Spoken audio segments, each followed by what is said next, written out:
There will always be photographs you take that are impromptu and which you shot because you chanced on something cool. But most landscape photography takes place using a broad plan of some kind. That plan might be as simple as, I'm going to get up stupidly bloody early and drive to this location. Or it might be considerably more complicated than that and require military grade planning. I mainly shoot seascapes, and when I emigrated from urban England to coastal Australia a couple of decades ago, I quickly discovered that there always needs to be a plan of some kind, or you're wasting your time at best or endangering your life at worst. So I thought I'd share my planning processes with you guys so you can adapt or steal whatever parts lend themselves best to your style of photography.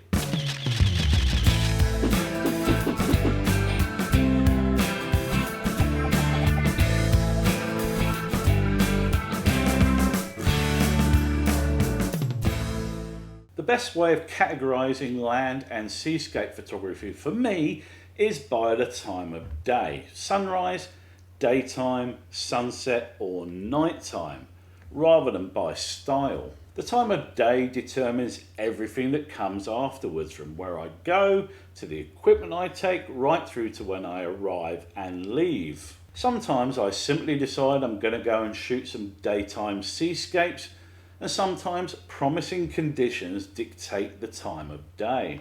Let's kick things off by talking about sunrise and sunset shoots. Typically speaking, the reason we photograph the coast at sunrise or sunset is in the hope of some drama in the skies, preferably lots of colour, and my planning revolves around maximising the chances of photographing that. I start looking for likely candidates for sunrise and sunset about a week ahead of time. It all starts on windy.com, which is far and away the most useful weather planning app and website for landscape photographers. I pay for the premium service, which is $30 a year and gets me more detailed and longer range forecasts, but the free service is excellent too. The first thing we need to do is check the cloud forecast. The two main types of cloud we're interested in are medium and high level. You can enable the various cloud types by clicking on the More Layers button and then toggling high and medium on. Now that you've got the cloud enabled, zoom in on the map to the location you're thinking of photographing, but don't zoom all the way in. You need an overview of about 300-kilometer radius. Now click on Clouds in the toolbar and select High Clouds. Then at the bottom of the screen, move the timeline forward to the sunrise and sunset times for the next few days ahead. For instance, sunrise here is currently at 6:24 and sunset at 5:34. You don't have to be precise here, just choose the closest hour to that time. Click your way through the timeline and keep an eye on the map for the appearance of high level cloud.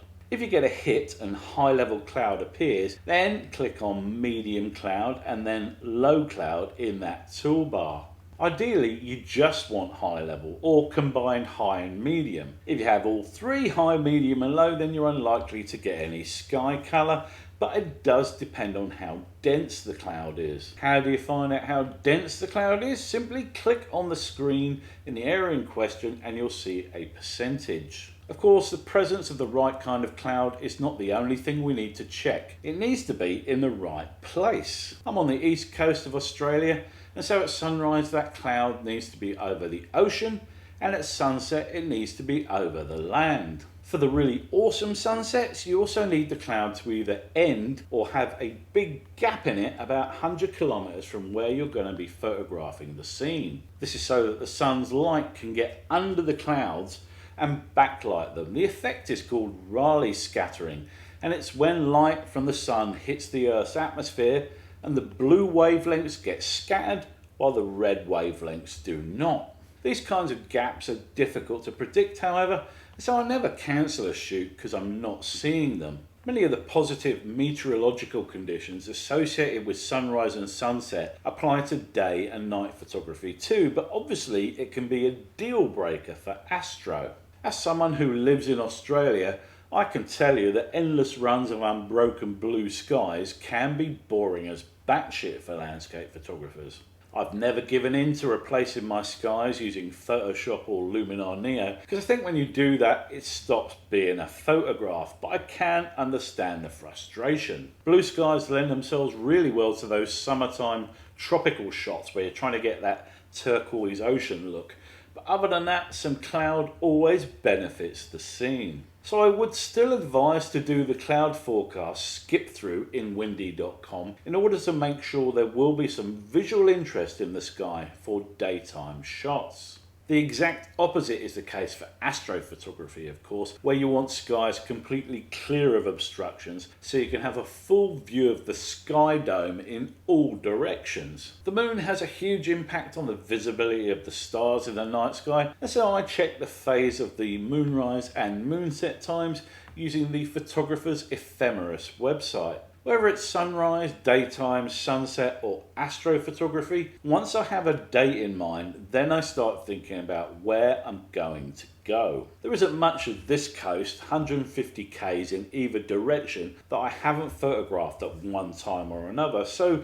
suitable locations immediately pop into my head. But if you're unfamiliar with the region, then get on Google Earth. Obviously the location depends on whether it's sunrise, daytime, sunset or night. The coast is less useful to me at sunset here on the east coast, but there are locations where I can photograph looking west and still get the setting sun in the shot. Once you have a location in mind, you need to nail down the specifics. Most of my shots are seascapes, and so obviously the tide and the swell are important. Some locations do not work at all if the tide's in, and in some cases it just makes it a bit trickier. For instance, one of the most famous spots local to me is Cathedral Rocks, and parts of the rock shelf here are underwater and therefore inaccessible when the tide is in. I always check the wind and swell forecast too. Having lots of chop on the ocean caused by high winds is much less aesthetic, and the wind can cause technical issues too.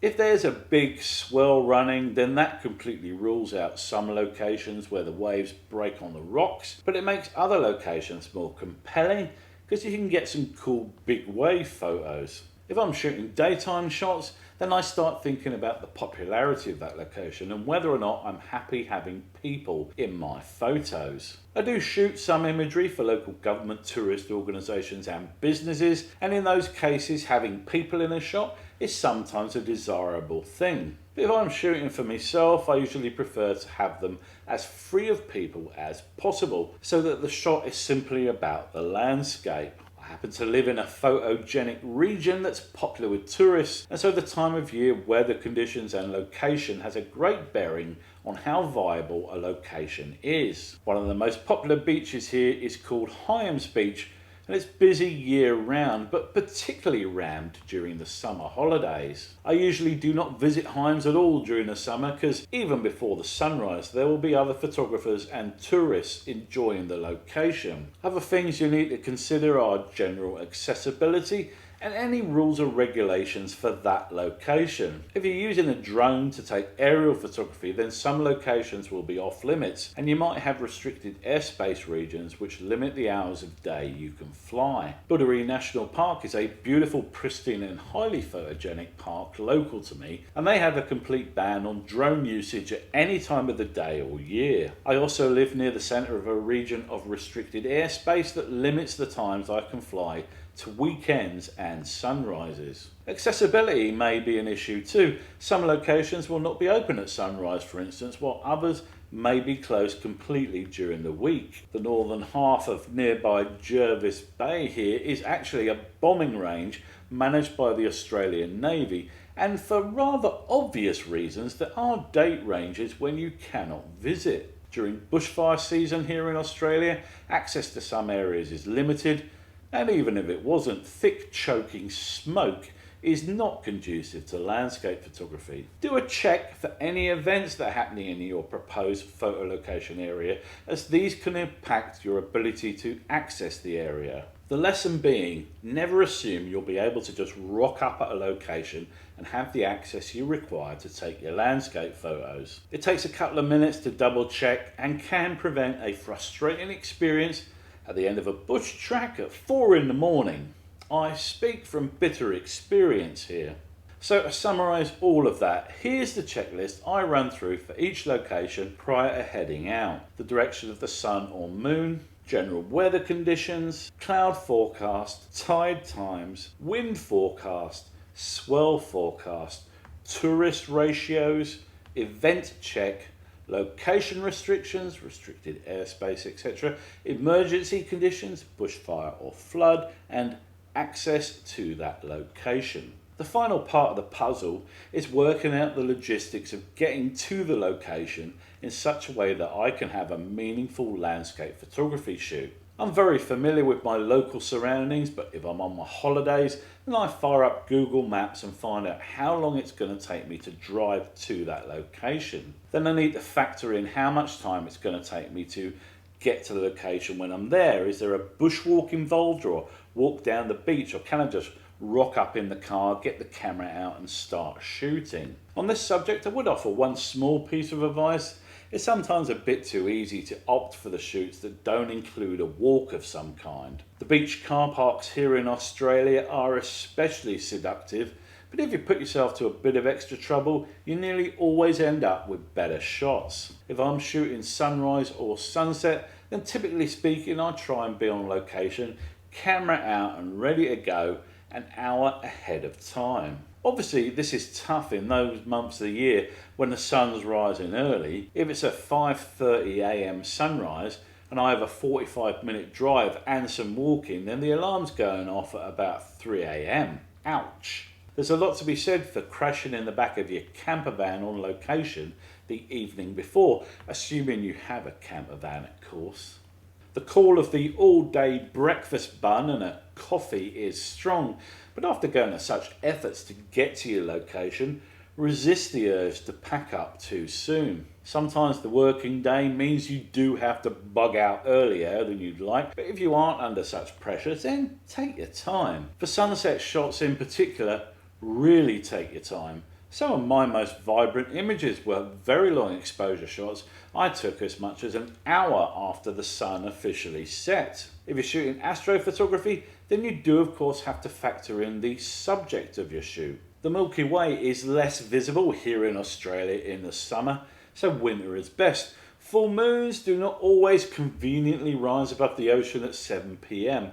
Particular constellations need to be checked for visibility. If you're an astrophotographer, then the Night Sky app comes highly recommended. So I know what I'm photographing, I know how to get there, and I know when I need to be there. I know what the weather conditions will be, and I'm aware of any organisational issues like events, emergencies or road closures. The final part of the planning puzzle is taking the right equipment in order to get the most out of the shoot. Personally speaking, I tend to have two modes of operation, which, for the sake of argument, we'll call going commando and kitchen sink. When I go commando, I travel as light as possible. I pack out my Peak Design sling bag with a couple of lenses, a filter pack and my camera, and I strap my lightweight carbon fibre travel tripod to the base. There's a lot to be said for travelling light because you're far less encumbered by a big old bulky bag and you can react to rapidly changing circumstances much faster. If I'm photographing anywhere a bit dodgy, such as a sketchy rock platform that I have to mount and goat my way along, then I always take just the sling bag. I also use the sling bag on those rare occasions where I'm doing urban photography because it's simply far more convenient to reach into a shoulder bag, get what I want and dick around taking out a backpack in the middle of a busy street. My kitchen sink loadout is when I take my camera backpack with all the good stuff within. All of my lenses, my various filter sets, mini tripods, extra cameras, drones, straps, all of it. The backpack comes with me on my more serious shoots, when I'm hiking for some distance in national parks, for instance. There's a certain comfort in knowing you have everything you need that does make up for lugging that thing around in the first place. Backpacks are also safer environments for equipment and provide a level surface should you need to switch out anything more complicated than a lens. The night before I head out, I run through a little checklist in order to make sure I have everything I need. I make sure my batteries are charged and that I have spares. I check the SD cards are in the camera and that I have a spare in case it shits itself. I make sure that my head torch's rechargeable battery is fully juiced up and that it's stowed safely in my camera bag. If I'm unsure where I'm going, then I set up the destination in Google Maps so that I'm not fanning about with it at 4 AM when the only thing on my mind is a large latte from the 24-hour Macca's drive-through. Finally, I load my camera bag into the car along with my tripod and any extra clothing I'll need so that I can just roll out of bed and into the car. Now, just before I wrap up this little video guide, there is one final thing I'd like to briefly touch on, and that is planning your shots. The reason I'm only going to briefly touch on this is it isn't something I routinely engage in. However, many photographers find the process of pre-visualizing a shot to be helpful, and I think it deserves a mention. Pre-visualization can come at any stage in the process, and it's basically when you compose a shot prior to arriving on location. This has many advantages for the more technical kinds of landscape photography, in particular astro. Composing your shot beforehand means you can think through the technical setup of your camera, such as aperture, exposure time and lens choice, and not have to stress about it when you're sitting in a field at 3 AM in the pitch black. The other advantage is that you can work out the correct position for your tripod and the angle it needs to point in order to correctly align with your chosen astrological subject. There are some awfully smug quotes about planning. That Benjamin Franklin one about preparing to fail always gives me a twitch in my right eye. But in all honesty, there's a lot of merit in having some planning process of your own in place in order to maximise your chances of getting a shot you like when you're on location. I don't always plan my shoots. Quite often I'll just get in the car and go to the beach and photograph interesting stuff. But if there's a chance of a legendary sunrise, then I think it's worth doing a bit of prep work to ensure I don't miss out. And that'll do us, guys. If you got value from this video, please hit the old like button just down there and subscribe to my channel for more photography, video and drone content from yours truly. Until the next time, guys, ta-ta.